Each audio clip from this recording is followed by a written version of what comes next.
Welcome and anchor down from the Vanderbilt campus. I'm Jimmy along with my friend Zach, and we are coming to you with the first edition of JT and Zeke's West End podcast. As a little bit of background, we're both Vanderbilt students and diehard Commodore fans. For the next few minutes, we're going to talk about concerns and players we're excited about, take a quick run through the depth chart, and give our thoughts on the Thursday night battle coming up against Western Kentucky. There's been a lot of pessimism surrounding this team after last year's disappointing season. The team looked unprepared and, quite frankly, overmatched in most of the games last season. A key cause for these concerns was the offensive philosophy and not quite looking like an SEC football team out there. And those two concerns have really been answered in the offseason with two big additions. The first one, the addition of offensive coordinator Andy Ludwig from Wisconsin. This guy has a killer resume. He was at Utah when they went undefeated and is known for running the ball. And that's what we need with this team that we have. Our best player is our running back, Ralph Webb. Dallas Rivers is also another great running back. And with the quarterback concerns that we have, Andy Ludwig's philosophy will be perfect for this young team. Also, James Dobson, the strength coach from Nebraska, has really bulked these guys up. I mean, walking around campus the first few days of school this year, some guys you can tell just look completely different and have a different way about them than they did last year. Mm-hmm. Well, you know what? A lot of the guys last year were really young, and so many key returners are back. We're going to start with the defense and just go over the depth chart a little bit. And I'd like to start with the defensive line, where we have Jay Woods, Caleb Azubike, and Adam Butler all back and primed for amazing seasons. Although this might not be the biggest defensive line, it is certainly an athletic one that will be able to stop the run against most teams and generate a pass rush. I mean, you look at Azubike, and that's a guy who could definitely, anybody could picture him having 6 or 7 sacks this year for sure. And then add on the outside linebackers to that. One of the players that I'm most excited about this year is Stephen Weatherly.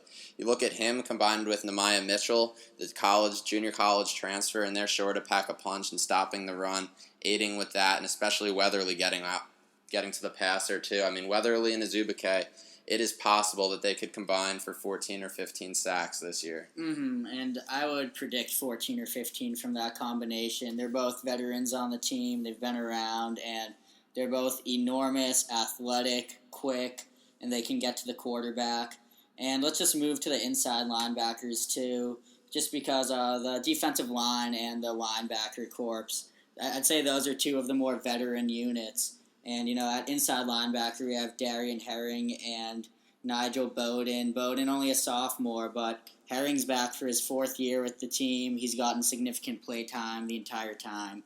And I know he's only listed at 230, but he's someone we've seen around campus, and I'd honestly be shocked if he were anything below 245. He's stocky, really takes up a lot of space, and he's a player I'm really excited about. I think it could be a breakout season for him. Yeah, he looks like a guy who could definitely stuff a running back up the middle. There is no way that Herring is only 230 pounds. Also, another linebacker who will definitely see significant time is Zach Cunningham. He had a ton of tackles for loss against Tennessee and might have the most upside of any of the linebackers, which says a lot given that this is probably the team's most deep and talented group. Also, top recruit Josh Smith is sure to see time, mostly at outside linebacker, but they're definitely going to use his athleticism the first year. Expect that to be a red shirt that doesn't occur. Bad.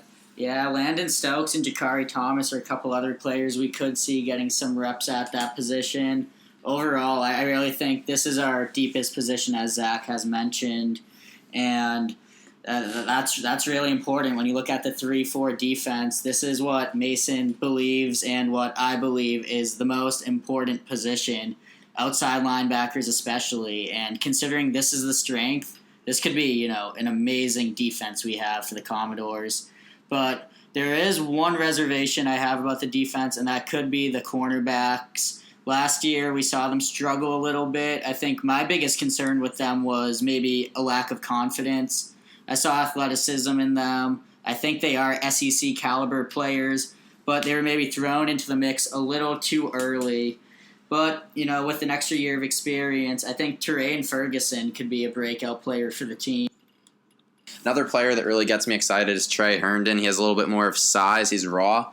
He hasn't gotten as much time as the other guys, but he has more size and looks like an SEC corner when you see him around.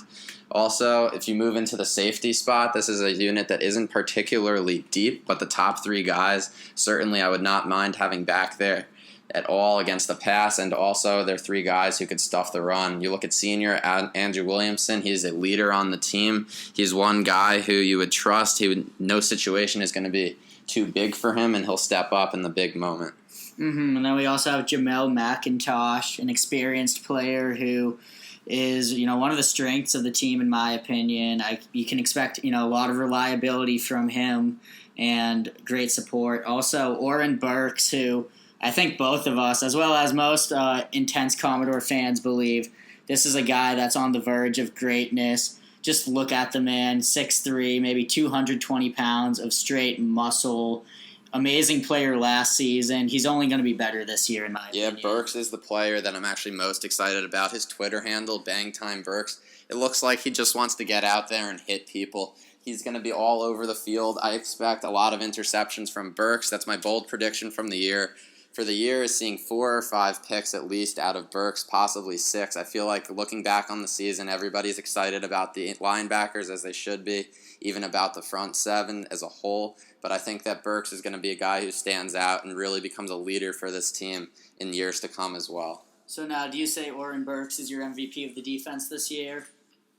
I mean, you got to look at guys like Bowden, Weatherly, even Adam Butler, but I think that I could definitely see Burks being the MVP of this defense. He just has the talent to do it, and he'll stand out in a unit that isn't particularly deep.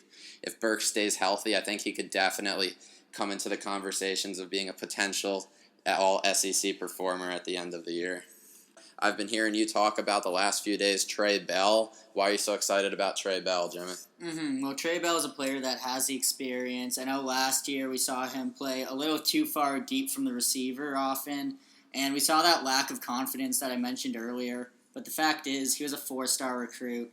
He's a talented player who's capable of a lot this season. And I think just with a year under his belt, he's going to have a lot more confidence, and that can go very far away for him. Yeah, I think that second cornerback spot might be the biggest single question heading into the season for the defense. I mean, neither of us would be surprised if it's Herndon, if it's Ferguson, if it's Bell, and I think that Bell might have the most pure talent out of all of them, but is yet to realize it. As Jimmy said, he was a high recruit coming into college, and hopefully he realizes that talent this year for the defense. Yeah, another thing to consider is the fact that all of these guys, they're going to see play time at the position. Maybe early in the season, we're not going to know exactly who the starters are going to be.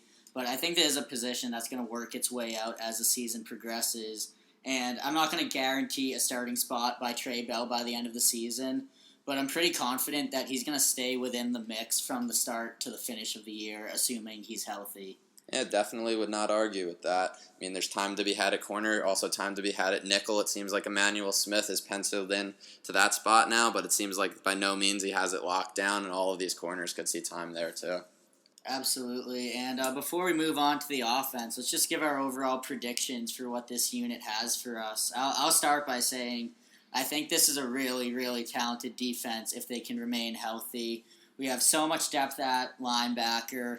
I do have a few questions about the depth on the defensive line, but the starting 3 are very good, and we haven't mentioned Nephi yet, but he's someone that can add great depth at the nose tackle, I believe, and Jonathan Wynn's another guy there. So this defensive line, if they can remain healthy, they could be very good. Linebackers, very few concerns if they're healthy, and the cornerbacks are going to be much improved. Safeties will be good. I could see this being, a top 5 SEC defense if everything comes together. Yeah, I think if everything comes together, which it rarely does, I could definitely see that too.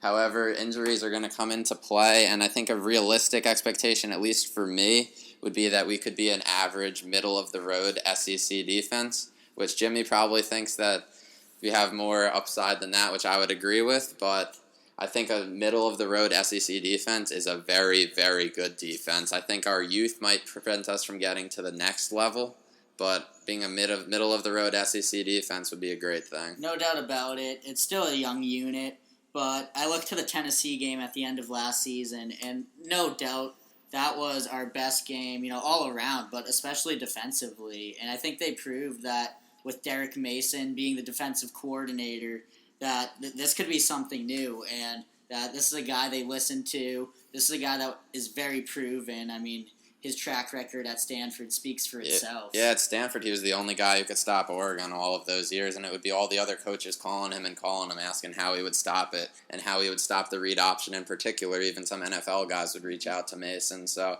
I think he finally has the talent where he needs to, which in the 3-4 is the linebacker spot, to really do something special. And, one final note, I think the players on the defense are all buying into Mason.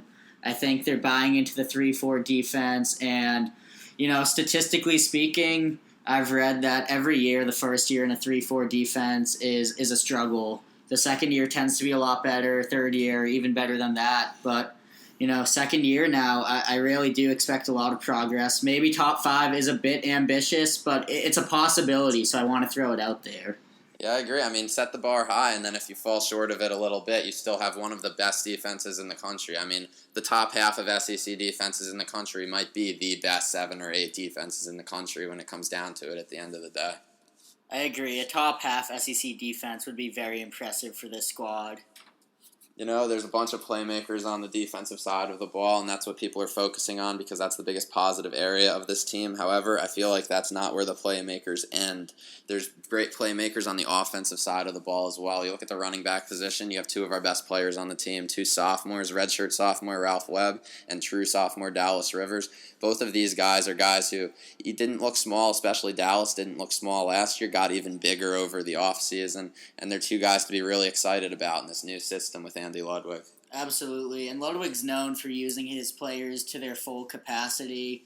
Ralph Webb last year, just under 1,000 yards. I fully expect that he'll eclipse that, maybe even easily eclipse that.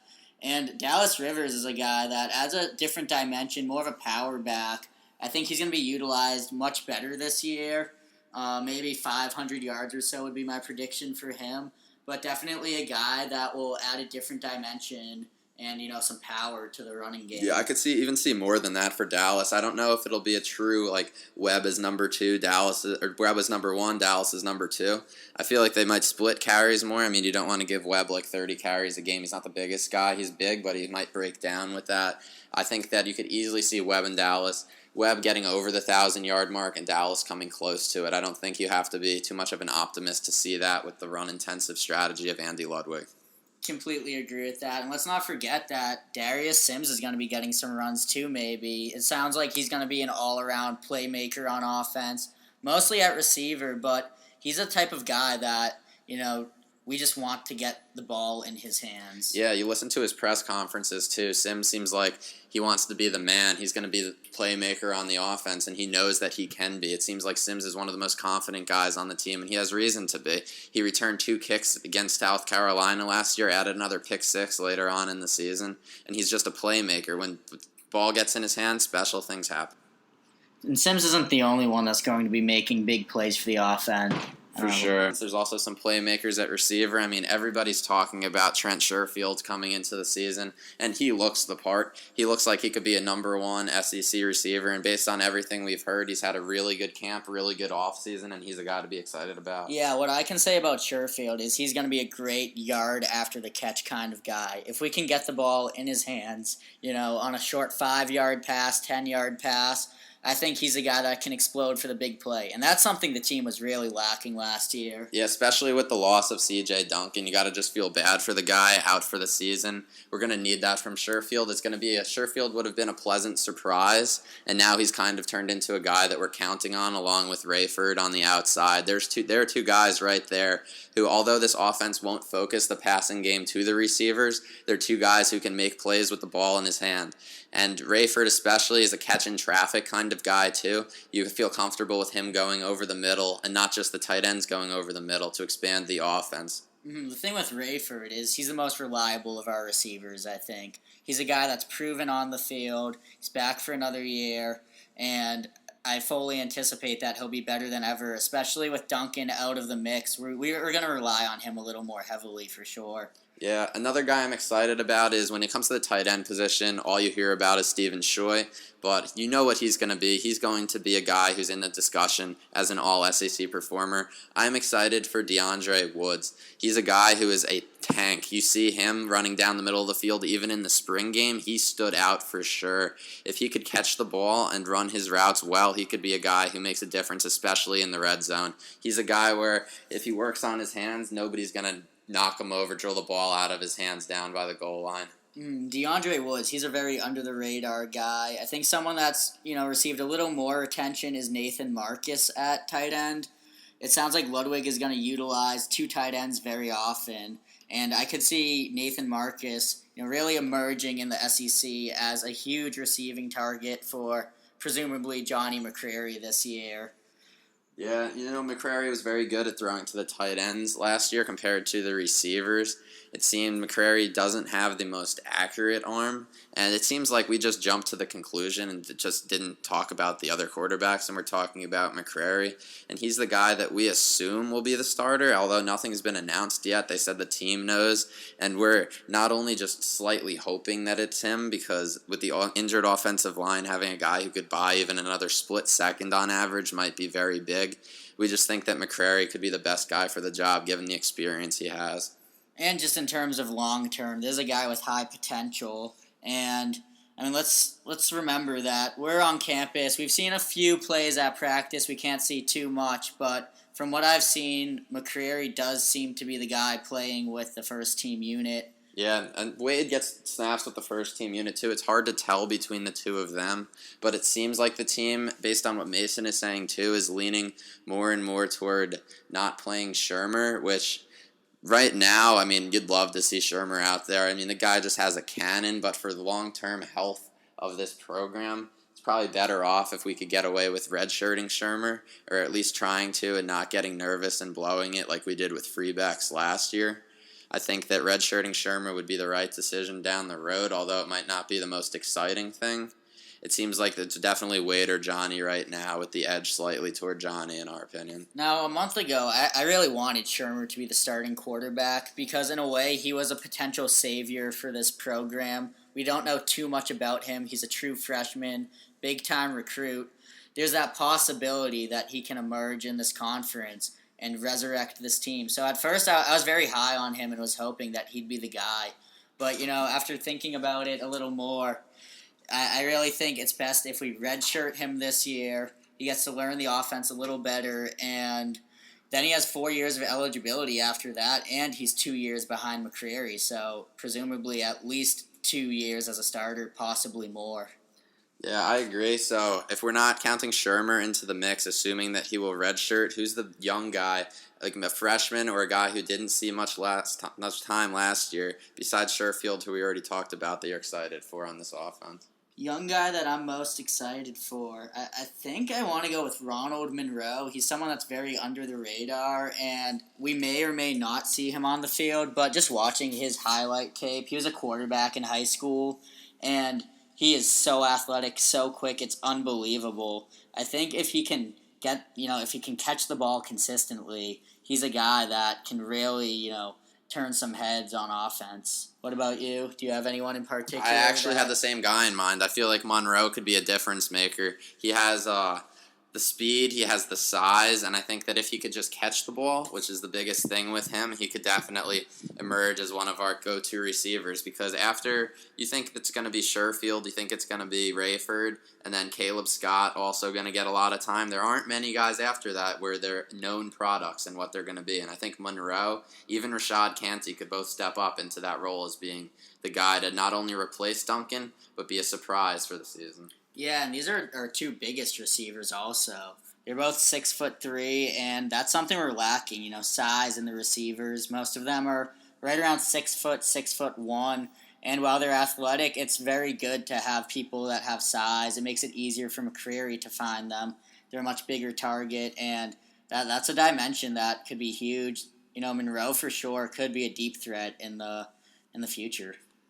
Yeah, so this offense as a whole, I feel like it could go a number of different ways. If we can establish the run and then use the pass as a change of pace and just run a lot with Webb and Dallas, throw to the tight ends, make safe throws for McCrary. A lot of it is, do we turn the ball over or not? I mean, worst case, this offense might look like the train wreck that it looked like at times of last year. Best case, it will be very improved, and I mean, we might not have the talent, especially on the offensive line, to be a consistent top level SEC offense. Like, realistically, you'd like to think that would happen, but my opinion is it probably won't. As long as we could be solidly, even if it's below average, not awful offense who protects the football, I feel like we could make some noise this year. We don't need too much from this offense. We need consistency, and we need the team to not turn the ball over more than anything else. I think it starts with the quarterback for sure, and I say that because I can rely on the running backs. I believe that they are going to be good. The question is whether the quarterback and receivers can create, enough of a threat in the passing game that the running game is something that we can utilize as much as possible, and so that, defenses don't expect the run every play. It's all about spreading out the offense. And, I fully believe Andy Ludwig knows how to utilize his players. It's just all about whether they're going to execute.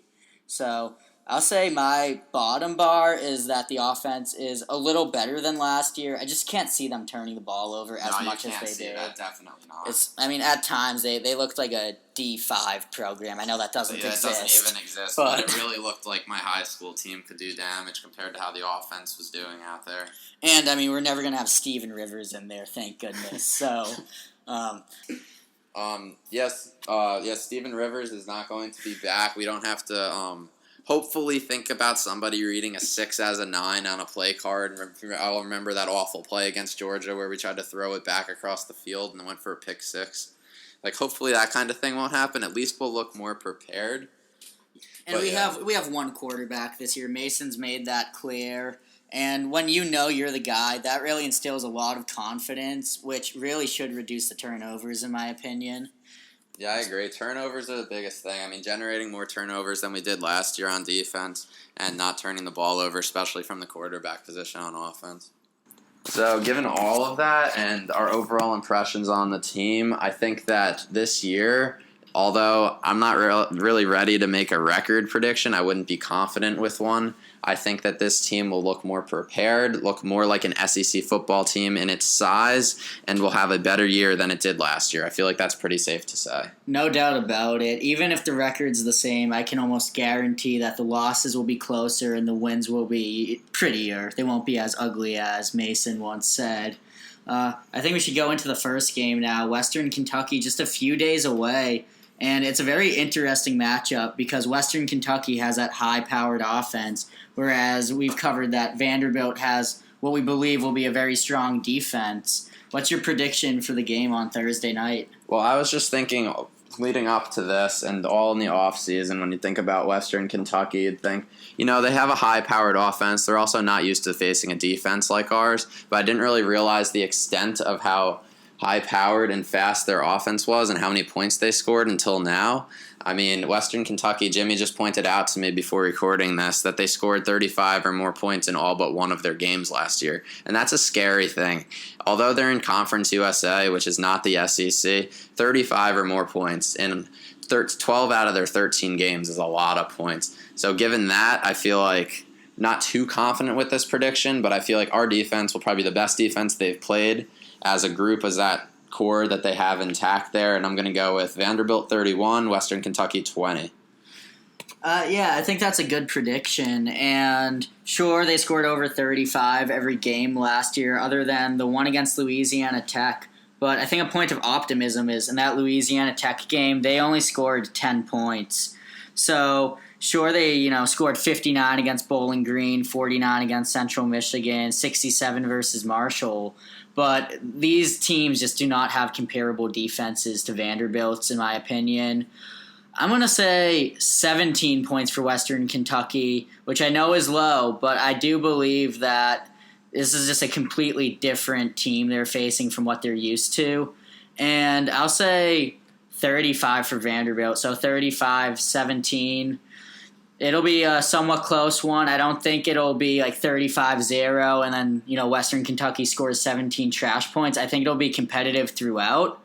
but I do believe Vanderbilt will have the upper hand from start to finish. So who's your player of the game, both on the offensive and defensive sides of the ball? Offense, I think we have to go with Ralph Webb. This game, it's very important that Vanderbilt eats the clock, just because we've mentioned that Western Kentucky has that strong offense.